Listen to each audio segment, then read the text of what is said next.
Okay, today we're talking Twitter, and specifically how does Twitter benefit business. Now I'll be up front.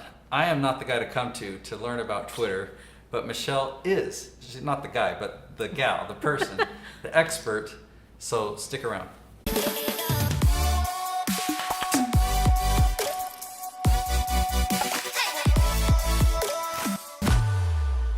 All right, so let's lay the foundation here. You've got some credibility with Twitter. Like how many Twitter followers do you have? We have 307,000 followers on our Startup Princess channel. And you've actually got a few different Twitter accounts, true. right? Mm-hmm. But that's your big one, so over 300,000. I mean, it's not like I'm celebrity status, but for a small business, it's pretty great. I don't know how many I have. It might be like 50, 100. I don't know. 10? Great.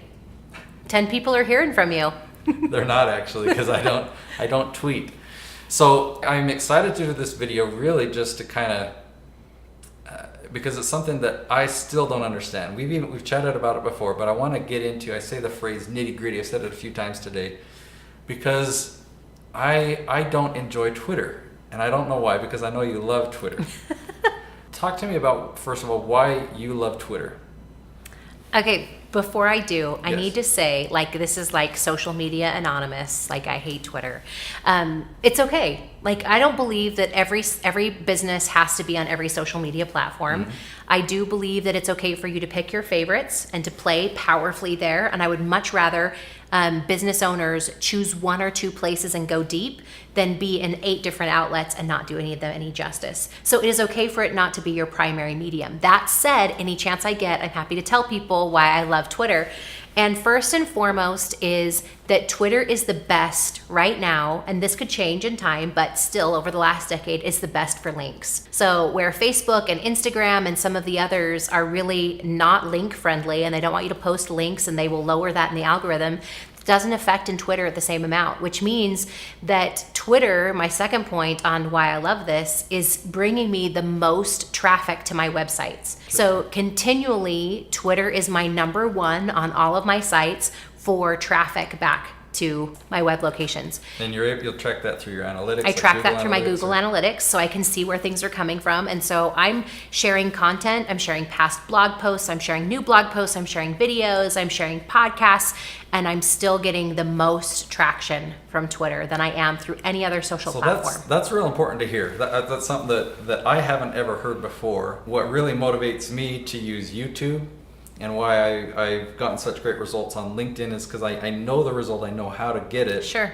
And so to be able to have a tangible result like that, thinking there's a lot of things that I'm doing, but I can look at my analytics and I'm getting most of my traffic to my website through Twitter, it's actually a big deal. Yeah. It's a very big deal. And I can work my strategy around it. And in some cases, I'm using it like a crutch, and I'm careful with that because I also tell my clients when they're deciding on their social media outlets that your most important responsibility is your own home court advantage. And in the business world, that's your website, it's your retail location, it's your platform. At any given time, Twitter could change, and at any given time, iTunes can drop your podcast. It happened to somebody I listened to last week. At any time, Facebook can shut down your website, and also happens on YouTube too, where they can say, nope, you can't put anything out anymore. It's rare, but it can happen. And so your most important marketing responsibility is your own home court advantage, where there's no distractions, there's not lots of other things going on, yet at the same time, I can use Twitter to facilitate that right now. Mm-hmm. So I can get people back to my website and away from social media distractions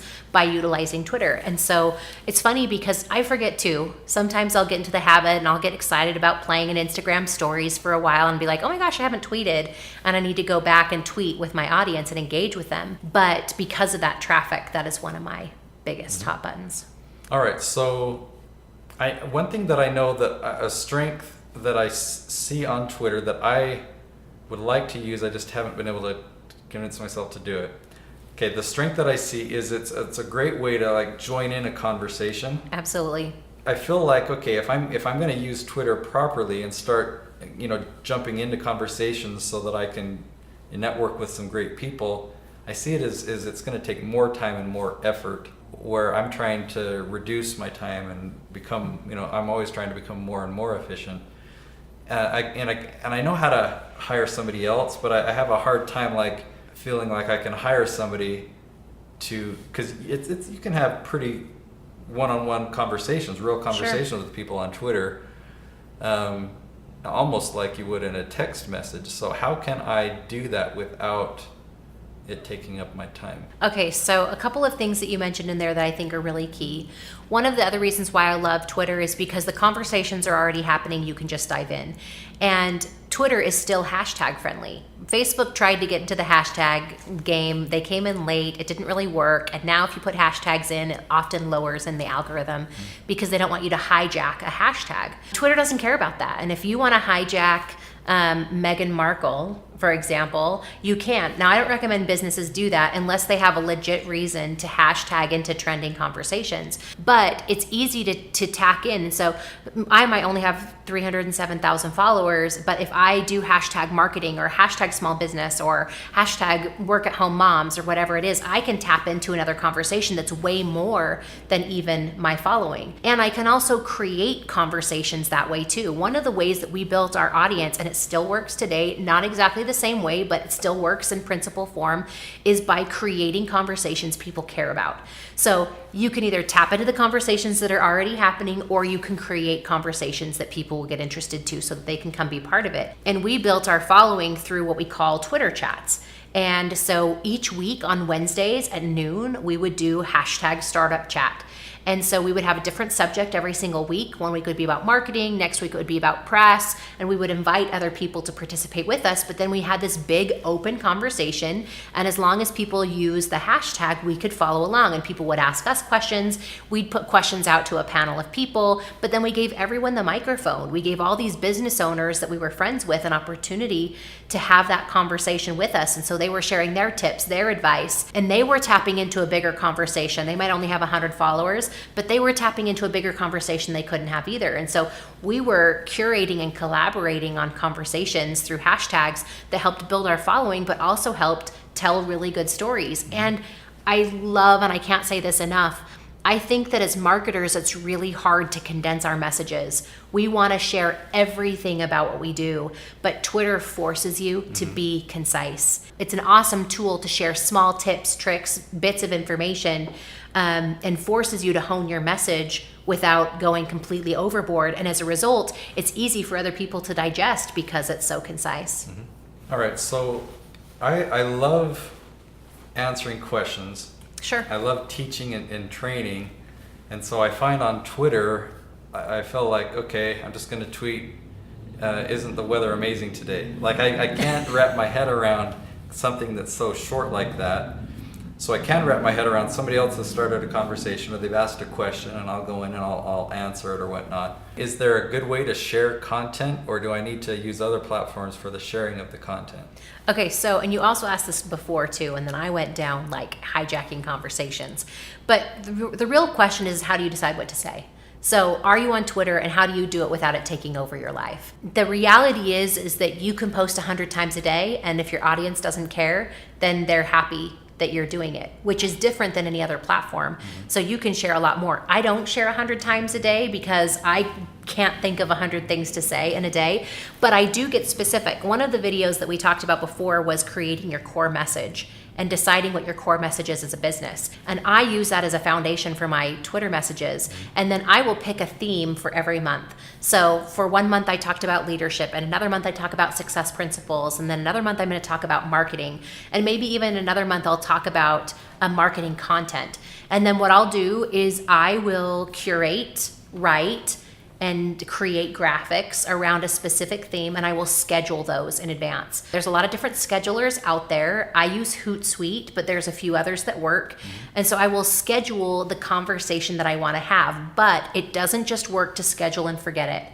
And so what I do is I go in for 15 minutes a day and I interact. So in the morning, I'll spend 5 minutes. In midday, I'll spend 5 minutes. In the evening, I'll spend 5 minutes. If I'm having a good time, I might stay longer. But I'll go in and interact with people, and I'll retweet other people's things, and I'll respond to people who gave me comments and questions, and I'll see who asked me questions that I can respond to. And so there's still an organic element, but there's a very strategic element to helping move along our messaging and our topics of expertise by doing that in advance so that the organic stuff is easier to take care of. and that the frequency is there. And I'll pick which podcasts I want to promote, which things I want to get done. But generally speaking, I'll schedule out a month in advance, and then it just takes me in there engaging with the audience, because I don't want you to schedule engagement. That should be organic. You can schedule content, but not engagement. Okay, so one thing that I'm trying to wrap my head around, let's say I were to dive in and do Twitter and do it the right way. I don't like memes or quotes that are like, I'm just like, oh, here's a quote book. Great, I can send out a quote, every hour or every day. It's like, if I'm gonna make a quote or make a meme or, something caption on a photo, it's like, I want it to be a quote that really is coming from me, or that's part of my brand and whatnot. It seems like, yeah, that would be effective, but man, that's a whole lot of work. So I'm just asking, like, what do you literally do? Do you really write out a whole bunch of, how much time and effort do you really do? How much of it is really you, your content, your message? How much of it is stuff that you find that, what's realistic here? So I tell people, and this we could talk about for like 8 hours, but how long is this video? Yeah, they're not very long. But the quick answer is, I tell people 2, 15, 15. And what I mean by that is 2 hours a year, 2 hours a month, 15 minutes a week, and 15 minutes a day. And so it takes me about 2 hours a month to create all the content I want. And I'm sharing tips, I'm sharing advice, I'm sharing information that's coming from me and my brand. I do have quotes, because we found that people love quotes and they're the most shareable. And I also think it's good to have other people confirm what you've been saying. And so it's good to find other resources of what people are saying out in the world. You can also curate good content of what people are looking at. But in 2 hours a month, I can really do my whole month's worth of posts. Well, I know that you're not finished with what you're saying, but that right there obviously already gives me a big help, because I love doing things in batches. So I film 20 or more episodes in a day for YouTube. Mm-hmm. I don't know why I haven't wrapped my head around doing that for Twitter. But if I were to, one, I have to know the type of content that is going to work. Sure. But if I can spend 2 hours, or whatever block of time, and get it done for the entire month, that's really from me, that's not just coming from a quote book or something like that. Got all these helicopters flying by. They care about this message too. Or they're trying to distract us. They don't want people to use Twitter, but not. Those are the Facebook helicopters. So anyway, maybe we were just making it up. Maybe there weren't really even helicopters. Anyway, any final tips you want to share on Twitter for business? No, I think that to your point is right. Batching it is going to bring you the best success, and it also helps you look at it as a whole. Instead of waking up in the morning and saying, what am I going to post today? And it's a random thought. You're actually sitting down from a business standpoint and saying, what do I need people to know about my business this month, and how can I provide value? And part of that is not just about pulling quotes. I tell people that they need to provide tips and advice. They need to provide questions to get people to interact and engage.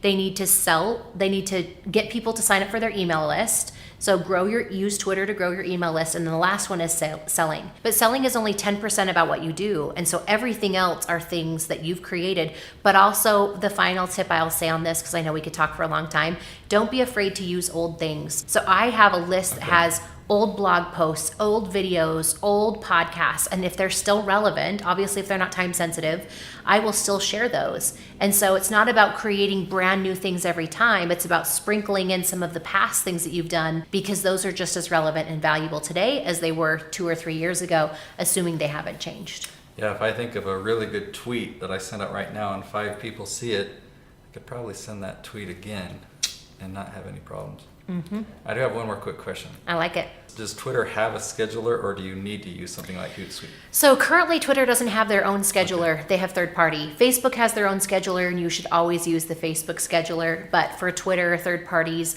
there's like Buffer, which is also can be a good one. I'm used to Hootsuite, and Hootsuite seems to play well in the sandbox. But right now, that's the way. Okay, cool. There is Twitter, and why we should all be excited. using it. Thanks, Michelle. Be sure to subscribe. We've got lots of amazing videos here, of course, because I made them. Right. We'll see you tomorrow.